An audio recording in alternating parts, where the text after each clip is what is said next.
बहुत दिनों की बात है। एक झील में एक हंस रहता था जो कि काफी खास था। उसके सुंदर सुनहरे पंख थे। वहीं झील के पास एक बूढ़ी औरत और उसकी बेटियों के साथ रहती थी। बहुत ज्यादा मेहनत करने के बाद भी वे गरीब ही रहे।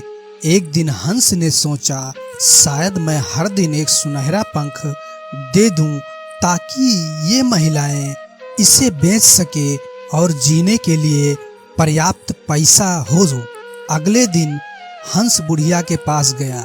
उसे देखकर बूढ़ी औरत ने कहा, मेरे पास तुम्हें देने के लिए कुछ नहीं है। लेकिन ऐसा कहने पर हंस ने कहा, लेकिन मेरे पास तुम्हारे लिए कुछ है, और समझाया कि वह क्या कर सकता है। उसने उसे सोने का पंख दिया। बुढ़िया और उसकी बेटियां सोने का पंख बेचने के लिए बाजार गई थी। उस दिन वे हाथ में पर्याप्त धन लेकर खुश होकर वापस आए। हंस दिन ब दिन बुढ़िया और उसकी बेटियों की मदद करता रहता। बेटियां चिड़िया के साथ खेलना पसंद करती थी और बरसात और ठंड के दिनों में उसकी देखभाल करती थी। जैसे जैसे समय बीतता गया, बूढ़ी औरत और लालची होती गई। एक पंख उसकी मदद कैसे कर सकता है? जब कल तक हंस आ जाए तो हमें उसके सारे पंख तोड़ देने चाहिए, उसने अपनी बेटियों को बताया।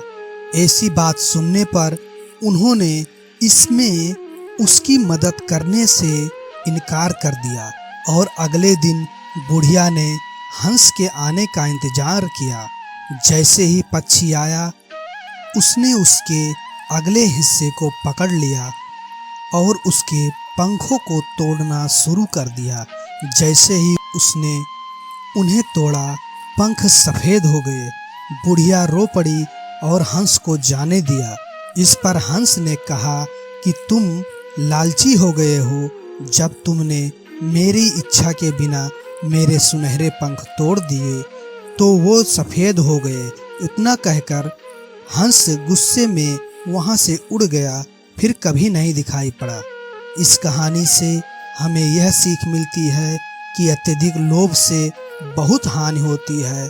दूसरों से चोरी ना करना या स्वार्थ के लिए दूसरों की कामना ना करना अच्छा है। अगर आपको ये कहानी अच्छी लगती है, प्लीज़ लाइक करें, शेयर करें एंड सब्सक्राइब करें। Thank you. जय हिंद दोस्तों।